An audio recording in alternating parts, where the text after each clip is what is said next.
ሰላም እንዴት ናችሁ? የኤችቲዩብ ተመልካቾቻችን ዛሬ እንደምትመለከቱት መሀል ፒያሳ ላይ ነው የሚገኘው። እንደምታስታውሱት እዚህ አካባቢ በጣም ልዩ የሆነ የንግድ እንቅስቃሴ የሚደረግበት ቦታ ነበረ። የንግድ ማዕከላቶች ነበሩ፣ ወርቅ ቤቶች፣ መጋረጃ ቤቶች። በኮሪደር ልማት ፈረሳው ምክንያት ነጋዴዎች እንዲሁም ደግሞ የንግድ ማዕከላት እንደተበተኑ እናውቃለን። 4 ኪሎ፣ ሱማሌ ተራ እንዲሁም ወደ ተለያዩ ቦታዎች መግባታቸው ይታወቃል።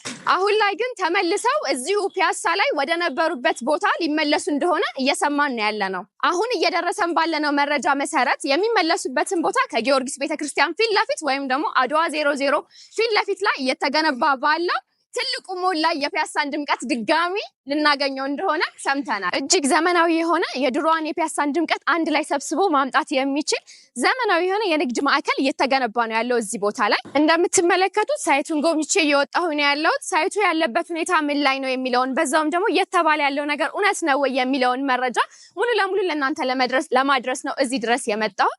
ሳይቱ ላይ መጥቼ እንደታዘብኩት ከሆነ ሳይቱ የሚገኘው መስቀለኛ የሚባል ቦታ ላይ ነው። ጥሩ የሆነ የህዝብ እንቅስቃሴ ያለበት ቦታ ነው። እኔ ይሄን ያህል ካልኳችሁ ለዝርዝር መረጃው ደግሞ ቢሮ እንሂድና ያለውን ነገር ዲቴል ኢንፎርሜሽን ከነሱ እንውሰድ። እኔ ኢልሃም እባላለሁ። ተከተሉኝ።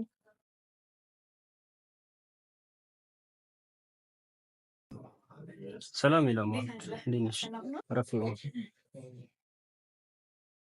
እንኳን ደህና መጣሽ። እንኳን ደህና ቆየህ። ስለ ድርጅቱ ከማውራታችን በፊት ራስዎን ያስተዋውቁልን። እሺ፣ አመሰግናለሁ። እኔ ዳንኤል ግዛው እባላለሁኝ። የቴምር ፕሮፐርቲስ የሽያጭ ሱፐርቫይዘር ነኝ። ምንም አይነት ጥያቄዎች ካሉሽ በደንብ ዲስከስ ማድረግ እንችላለን። እናንተ ጋር ከመምጣቴ በፊት ፒያሳ ላይ ያሉት የንግድ ሱቆችን ዞር ብዬ እያየሁ ነበረ፣ ያለበትን ሎኬሽን እንዲሁም ደግሞ ፕሮግረሱን። አሁን ደግሞ ዲቴል የሆነ መረጃን ለመውሰድ ነው ወደዚህ የመጣሁት። ጥሩ። እሺ፣ ሎኬሽኑ እንዳየሽው መሀል ፒያሳ ላይ ሚኒሊክ አደባባይ ጋር ነው ያለው፣ ወይ ደግሞ ከሚኒሊክ አደባባይ ወደ ሀገር ፍቅር የሚወስደው መንገድ ላይ ወይ ደግሞ ወደ 7 ደረጃ መውረጃ ቁልቁለቱ ላይ ያለ ሎኬሽን ነው።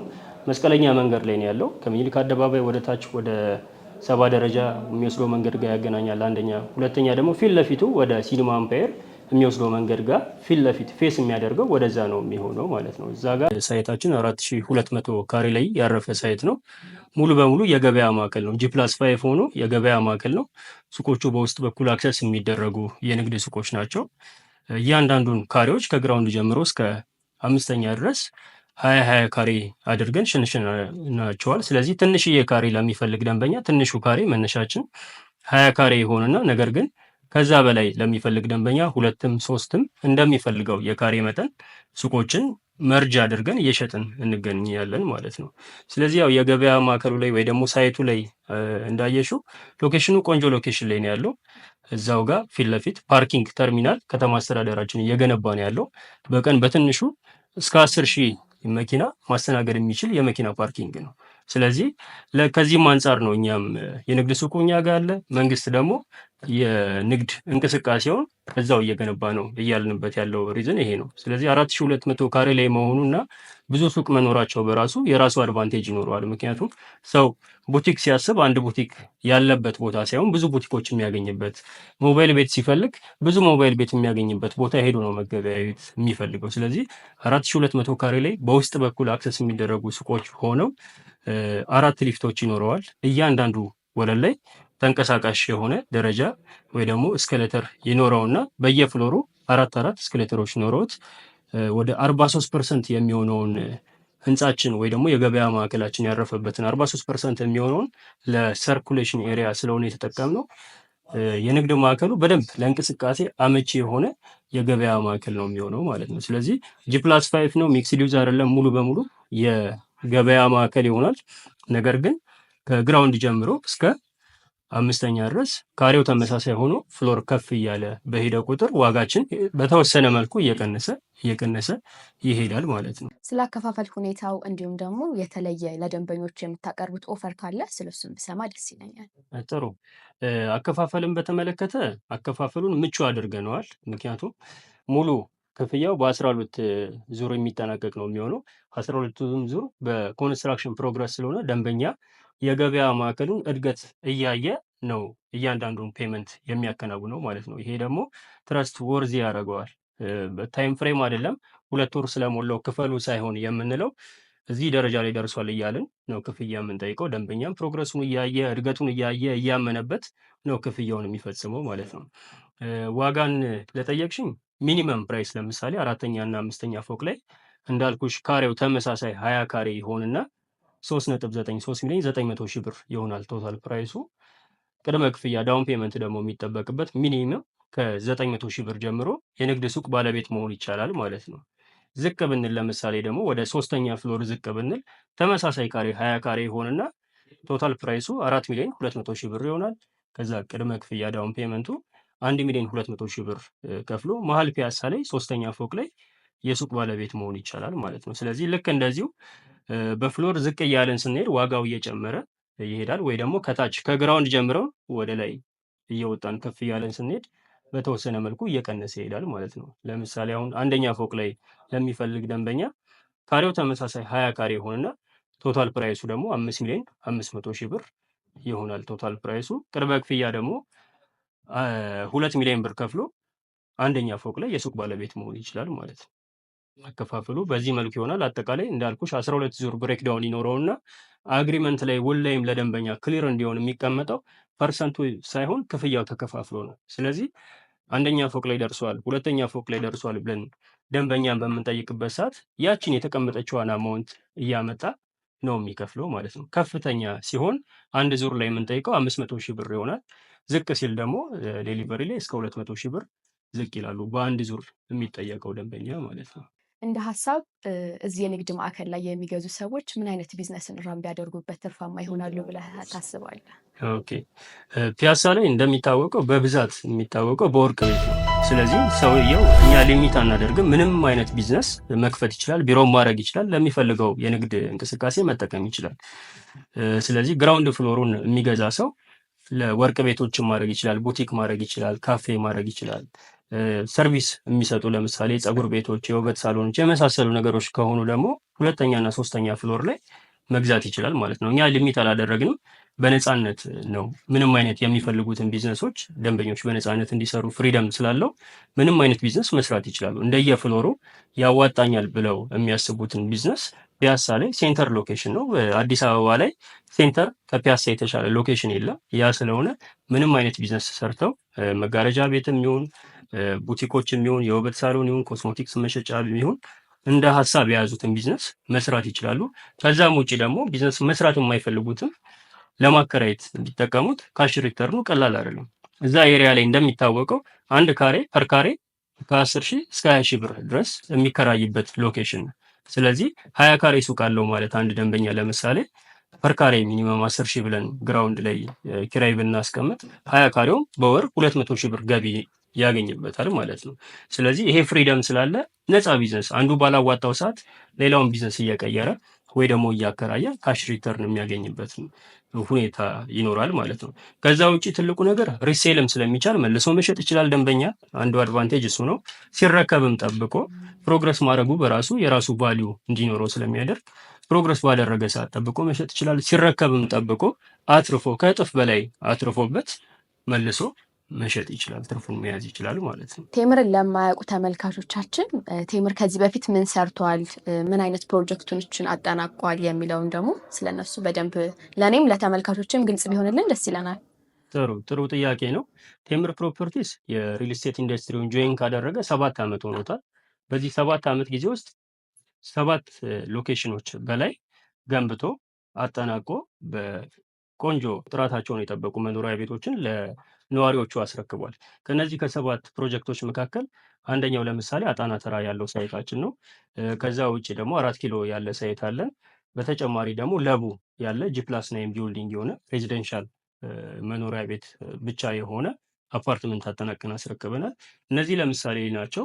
ከዛ ውጭ ግን አጠቃላይ ወደ 7 ፕሮጀክቶች ገንብተን ለነዋሪዎቹ ዴሊቨር አድርገናል ማለት ነው። ስለዚህ ኤክስፔሪንስ አለን። አዲስ ነገር አይደለም ኢንዱስትሪው ለኛ ትረስት ኢሹ ደንበኛ ሊኖርበት አይገባም። ስለዚህ እናንተን ወይም ደግሞ ቴምር ፕሮፐርቲን ምን ይለያችኋል ከሌላው አሁን ከተማ ላይ ካለው ወይም ደግሞ ገበያ ላይ ካሉ ሪል ስቴቶች? እሺ ቴምር ያዥ ቴምር እየበላሽ ለጠየቅሽኝ ጥያቄ ቴምርን ምን ይለየዋል ላልሽኝ ጥያቄ አንደኛው ቀዳሚው ነገር እኛ ጋር ዋጋችን ሙሉ በሙሉ በኢትዮጵያ ብር ነው እያዋዋልን ያለ ነው። አንደኛ ትልቁ ነገር እሱ ነው። ከዚህም ጋር ተያይዞ ደግሞ ደንበኛ ስጋት የሚፈጥርበት ነገር ምንድነው? ፕራይስ እስካሌሽን ነው። ማለት አሁን የሚዋዋልበት ውል ለምሳሌ መኖሪያ ቤት የሚሆን የንግድ ሱቅ 10 ሚሊዮን ብር ከሆነ እስኪረከብ ባለው ጊዜ ውስጥ 1 ዓመትም 2 ዓመትም ጊዜ ይሁን ዋጋ እየጨመረ የሲሚንቶ፣ አልሙኒየም፣ ብረት የመሳሰሉት ነገሮች እየጨመሩ ሲሄዱ ደንበኛው ላይ አድ የሚደረግበት ዋጋ የሚጨመርበት ከሆነ አነሰሰሪ ኮስት ነው የሚሆነው እና ይሄ ነው ደንበኞች ጋር ያለው ስጋት። ስለዚህ እኛ ጋር ፕራይስ እስካሌሽን የለውም። ዛሬ 10 ሚሊዮን ብር ከተዋለ የሚረከብበት ጊዜ 1 ዓመትም 6 ወርም 2 ዓመትም ቢሆን እስከሚረከብበት ጊዜ ድረስ ፕራይስ እስካሌሽኑን ወይ ደግሞ ሪስኩን ሙሉ በሙሉ የምንወስደው እኛው ራሳችን ነን። ስለዚህ ያለምንም ስጋት አሁን የሚዋዋልበትን ብር ብቻ ፕሮግራም አድርጎ ጆይን ማድረግ ይችላል ማለት ነው። አንደኛ ለየት የሚያደርገን ነገር ይሄ ነው። ሌላው ነገር ባክግራውንድ ነው። ባክግራውንድ ማተር ያደርጋል። ሪል ስቴት ላይ ምን ሰርቷል፣ ሰርቶ ሲያስረክብስ ደንበኞች ጋር ያለው ኮሜንት ምንድን ነው የሚለው ነገር ማተር ያደርጋል። ቴምር ፕሮፐርቲስ ቅድም ሜንሽን እንዳደረግኩትኝ የትኛውም ደንበኞቻችን ላይ ቅሬታ የለብንም። ምክንያቱም ኮምፕሮማይዝ ማድረግ ያለብንን ነገሮች ኮምፕሮማይዝ እናደርጋለን። ምንም ደንበኛ አንድ ጆይን ካደረገ በኋላ ቤተሰብ ነው የሚሆነው። ተርሜትም እንዲያደርግ ኢንከሬጅ አናደርግም። መክፈል ባይችል እንኳን ወደ አነስተኛ ካሬዎች ሽፍት እያደረግን እዚሁ እኛ ጋር እንዲቀር ነው የምናበረታታው። በዋነኝነት የመጣ ነው የንግድ ሱቆችን ስለነሱ ደግሞ ሰፋ ያለ መረጃ ለመውሰድ ነው። ከዛ በተጨማሪ ደግሞ የመኖሪያ አፓርትመንት የሚፈልጉ ተመልካቾችም ስለሚኖሩን ለእነሱም ጠቅለል ያለ መረጃ ብሰጠን ደስ ይለናል። ኦኬ ጥሩ ነው ያነሳሽው ጥያቄ። ያው እንዳልሽው የንግድ ሱቅ ላይ ነው ሙሉ በሙሉ ዲስከስ ያደረግነው ማለት ይቻላል። ነገር ግን መኖሪያ ቤት ለሚፈልጉ ደንበኞች ጥሩ ኦፈር አለን። ከረንትሊ ሳር ቤት ላይ 2 ሳይቶችን ለሽያጭ አውጥተናል። ከረንትሊ ያው ሳር ቤት ላይ መሆኑ ብቻ ሳይሆን ትልቁ ነገር 40% ዲስካውንት አድርገናል። መኖሪያ ቤቶቹ ባለ 2 እና ባለ 3 መኝታ ናቸው። አንደኛው ብሎክ G+16 ነው። አንደኛው ብሎክ ደግሞ G+21 ነው። ወደ ታች 2 ቤዝመንት ይኖራቸውና ከቤዝመንት ጀምሮ እስከ 2ኛ ድረስ የመኪና ማቆሚያ ፓርኪንግ ሆነው መኖሪያ ቤቶቹ ደግሞ ከ4ኛ ይጀምሩና እስከ መጨረሻው ፍሎር ድረስ መኖሪያ ቤት ብቻ ነው የሚሆኑት ማለት ነው። ከዛ ውጭ ደግሞ ቴራስ አለው። ቴራሱ ሩፍ ያለው ጣሪያ ያለው ቴራስ ይሆናል። ፕሮግራሞች ቢኖሩ የጋራ መገልገያ ስለሆነ ክርስትና፣ ቤቢ ሻወር የመሳሰሉ ነገሮችን ቴራስ ላይ ደንበኞቻችን ማዘጋጀት እንዲችሉ ታስበው ዲዛይን የተደረገ ቦታ ነው። ያው ሳር ቤት ከመሆኑ አንጻር አብዛኛው ደንበኛ ለመኖሪያም ይመርጠዋል። ከዛ በተጨማሪ ደግሞ ያው ሳር ቤት እንደሚታወቀው ከ134 በላይ ኤምባሲዎች አሉ ሳር ቤት ኤሪያ ላይ ብቻ ማለት ነው። ያ ማለት ለኢንቨስትመንት እንኳን ሰው ቢገዛ ሳር ቤት ኤሪያ ላይ በዶላር ነው የሚከራየው። ስለዚህ ጥሩ ሪተር ያለው ሪሴልንም አስቦ በተለይ ደግሞ ኪራይን አስቦ ጆይን ለሚያደርገን ሰው ጥሩ አጋጣሚ ነው ማለት ነው። ጥሩ አጋጣሚ የሚያደርገው ትልቁ ነገር ምንድን ነው?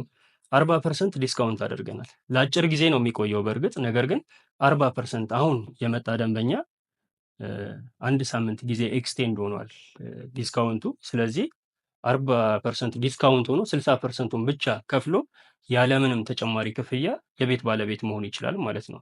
ምናልባት ግልጽ እንዲሆን ለደንበኞችሽ ትንሹ ካሬ ባለ 2 መኝታ 84 ካሬ ነው።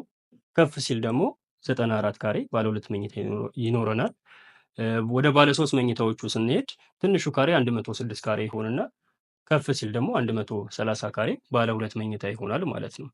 ስለዚህ አሁን ለምሳሌ 84 ካሬው ቶታል ፕራይሱ 8,980,000 ብር ይሆንና ዲስካውንቱን መጠቀም ለሚችል 100%ቱን ለመክፈል ለሚችል ቅድም እንዳልኩሽ 40%ቱ ቅናሽ ነው የሚሆነው። ስለዚህ 40%ቱን ቅናሽ ስናደርገው ወደ 5,392,000 ብር ይመጣል። ስለዚህ በትንሹ 3,590,000 ብር ቅናሽ ሆኖ ይህንን መጠቀም ይችላል ማለት ነው። እንደገና ደግሞ እንደነገርኩሽ ባለ 3 መኝታ 106 ካሬ ያለ ትንሽ ካሬ ለባለ 3 መኝታ ለሚፈልግ ደንበኛ ከፍ ሲል ባለ 3 መኝታው 130 ካሬ ሆኖ ተጨማሪ የሰራተኛ ክፍል ወይ ደግሞ ስቶር ያለው ባለ 3 መኝታ ክፍል ይሆናል። ስለዚህ 106 ካሬው 11,342,000 ብር ይሆናል ቶታል ፕራይሱ ማለት ነው።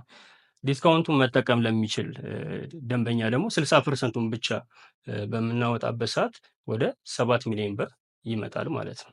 ስለዚህ ቀላል አይደለም። 4 ሚሊዮን ብር ባለ 2 መኝታ ላይ ትርፍ ማግኘት ቅድም እንዳልኩሽ ሪሴልም ስለሚቻል ለኢንቨስትመንትም ሪሴልንም አስቦ እንደገና ደግሞ ቢያከራዩትም መሀል ሳር ቤት ነው ሎኬሽኑ፣ በዶላር የሚከራይበት ኤሪያ ስለሆነ ጥሩ ኢንቨስትመንት ነው። ስለዚህ ይሄ ጥሩ አጋጣሚ ነው መኖሪያ ቤት ለሚፈልጉ ኦዲየንሶቻችሁ። ያው ይሄንን ስንል 100% ከሚከፍል ደንበኛ ውጪ ጆይን ማድረግ አይችልም ማለታችን አይደለም።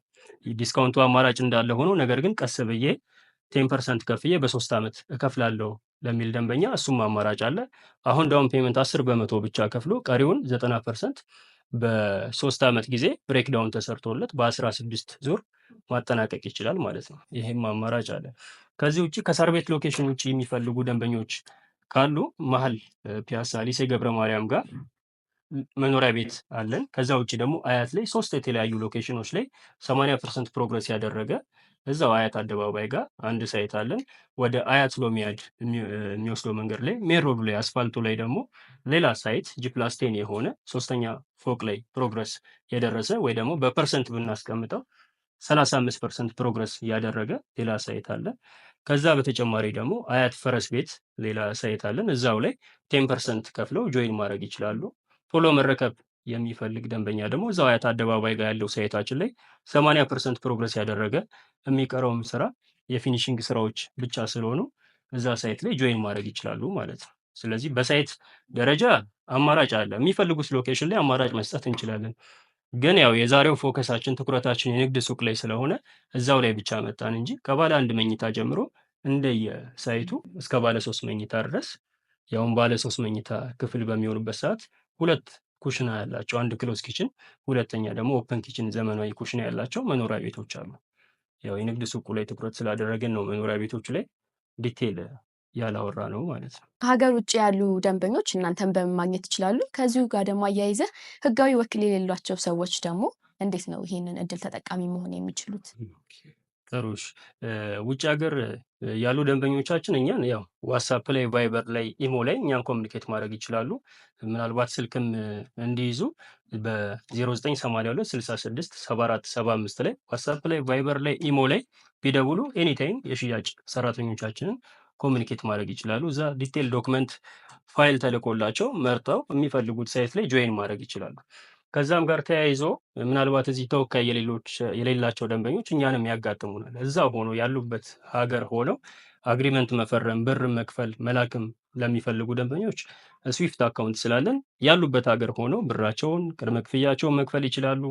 ከዛ ውጭ ደግሞ በተጨማሪ ውልም ለመፈረም ተወካይ የማያስፈልግም ካለ አንደኛው አማራጭ ነው። ተወካያቸው እዚህ ይፈርማል።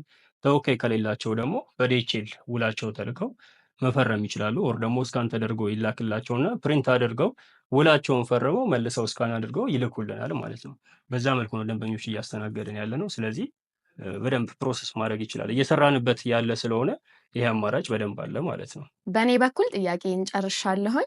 ሰፋ ያለ ማብራሪያ ነው የወሰድኩት። ምናልባት ቀረ የምትለው ነገር ካለ ከዚሁ ጋር አያይዘህ መናገር የምትፈልገው ነገር ካለ እድሉን ላንተ ልስጥ። ያው እንደ ሀሳብ ማለት የምፈልገው ምንድን ነው የንግድ ሱቆቹ ላይ መርጅ ማድረግ ለሚፈልጉ ብዙ ሱቆች ለምሳሌ ካፌ ለሚያስብ ንግድ ሱቅ ገዣችን 5ም 6ም ሱቅ ሊሆን ይችላል። 100 ካሬ 120 ካሬ እንደዛ ሊፈልግ ይችላል። በዛ ልክ 3-4 ሱቆችን መርጅ አድርገው ለሚገዙ ደንበኞቻችን 25% ዲስካውንት አለን። ስለዚህ እሱንም ዲስካውንት መጠቀም ይችላሉ። ሌላው ነገር ሳር ቤት ላይ ቅድም 40% ብዬ ሜንሽን ያደረጉት ዲስካውንት የበዓል ዲስካውንት ነበረ።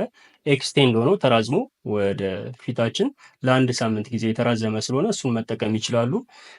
እንደ አማራጭ ሙሉ ክፍያውን ደግሞ መክፈል የማይችሉ ማለትም 60%ን በአንዴ መክፈል የማይችሉ ደንበኞች እንደሚፈልጉት ጊዜ ሚኒመም እኛ በሳምንት የተወሰነ ብር ከፍለው 1 ሚሊዮንም የሚችሉትን ብር ከፍለው ሪዘርቭ ማድረግ መኖሪያ ቤቱን መያዝ ይችላሉ። አድቫንቴጁ ምንድን ነው? ዋጋ ቢቀየርም እነሱንም አይመለከታቸውም። ትልቁ ነገር ደግሞ ፍሎርም ቪውም የሚፈልጉትን ቤት መርጠው መያዝ ይችላሉ ማለት ነው። የሪዘርቬሽንም አካሄድ ስላለን እሱንም መጠቀም ይችላሉ ደንበኞቻችሁ። በተጨማሪም እናንተን ማግኘት ለሚፈልጉ ደንበኞች ወይም ደግሞ ሳይት ኦፊስ መጎብኘት ለሚፈልጉ ተመልካቾቻችን እናንተን በምን ያገኛችኋል? ያው ሳይትን ቪዚት ኦፊስም ቀጠሮ ማስያዝ ለሚፈልጉ ተመልካቾቻችን በ0982 66 74 75 ላይ ደውለው የሽያጭ ሰራተኞቻችንን ኮሚኒኬት ማድረግ ይችላሉ። ሳይትም ኦፊስም ቪዚት በዛው ስልክ ቀጠሮ ማስያዝ ይችላሉ ማለት ነው። እንግዲህ ተመልካቾቼ ከቴምር ፕሮፐርቲስ ጋር የነበረን ቆይታ ይሄን ይመስላል። በእርግጠኝነት እንደምትጠቀሙበት ተስፋ አደርጋለሁ። የተለያዩ ልዩ የሆኑ ኦፈሮች ስላሏቸው ከስር ባለው ስልክ ደውሉላቸውና ኢንፎርሜሽንን በደንብ አግኙ።